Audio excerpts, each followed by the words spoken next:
In the heart of Ghana, the Village of Hope is igniting change and empowering marginalized youth through education, skills development, and faith.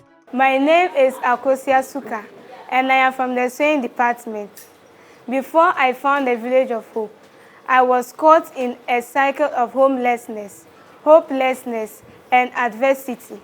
But here, I discovered a community that believed in my potential and offered me a chance to rewrite my story.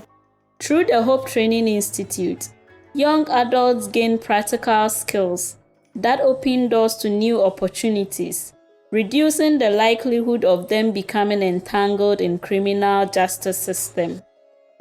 The Village of Hope has not only transformed the lives of our loved ones, but also given them a second chance at life.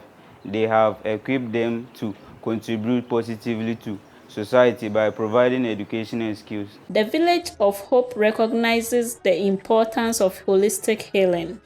By nurturing the heart and soul of these young individuals, they promote resilience and provide alternatives to negative influences that may lead to criminal behavior.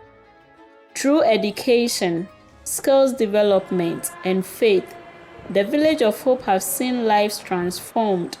We invite you to join us in this journey to embrace the spirit of justice and compassion. Together, let's raise our voices and take action by supporting the From Strategy to Action, a Black and African Nova Scotian Justice Conference. You become an advocate for change, driving the movement towards a more equitable and just society. Together, let's build a justice system that uplifts, empowers, and fosters meaningful change for Black and African Nova Scotians.